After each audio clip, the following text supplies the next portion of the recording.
북한이 미국을 겨냥해 인도적 지원을 정치적 목적에 악용하지 말라고 주장한 가운데 미국 국무부는 북한의 인도적 위기 상황을 초래한 것은 북한 정권이라는 점을 분명히 했습니다.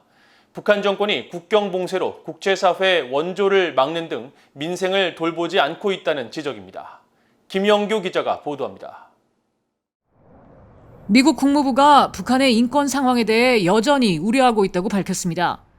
국무부 대변인실 관계자는 12일 북한 외무성이 미국을 겨냥해 인도적 지원을 정치적으로 이용하지 말라고 비판한 데 대한 VOA의 논평 요청에 해당 성명을 알고 있고 북한의 인권 상황에 대해 우려하고 있다면서 북한은 계속 자국민을 착취하고 불법적인 핵무기와 탄도미사일 프로그램 증강을 위해 재원을 빼돌렸다고 지적했습니다. 앞서 11일 북한 외무성은 인도주의 지원을 불순한 정치적 목적에 악용하지 말아야 한다는 제목의 성명을 통해 미국이 인도적 지원을 구실로 다른 나라들을 복종시키려 한다고 주장했습니다. 국무부는 북한 정권의 폐쇄적인 국정 운영도 지적했습니다. 국무부 대변인실 관계자는 북한이 국경을 봉쇄하고 국제적인 구호 제안을 거부함으로써 원조 전달에 심각한 장벽을 만들었고 동시에 기존의 인도주의 사업의 이행과 감시를 담당하는 인력 또한 제한하고 있다고 말했습니다.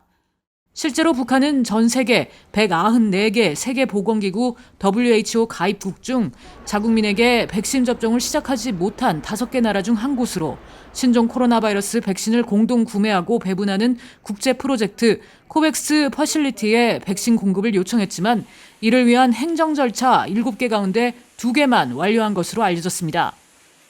백신 전달을 위해 국제요원들이 북한에 입국하는 것을 북한이 거부하는 것으로 전해졌습니다.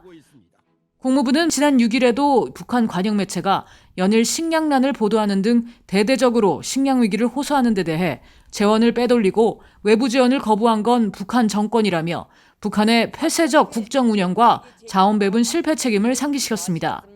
또 몇 년 동안 중단된 미국의 대북 식량 지원을 재개할 계획이 있냐는 질문에는 민생을 돌보지 않는 북한 정권의 실정을 꼬집으며 부정적 입장을 시사했습니다. 국무부는 그러나 앞서 지난달 9일엔 북한 정권에는 반대해도 북한 주민들의 고통을 덜어주기 위해서 최선을 다해야 한다면서 김정은 정권과 북한 주민을 분리해 접근하겠다는 바이든 정부의 대북 정책을 재확인했습니다.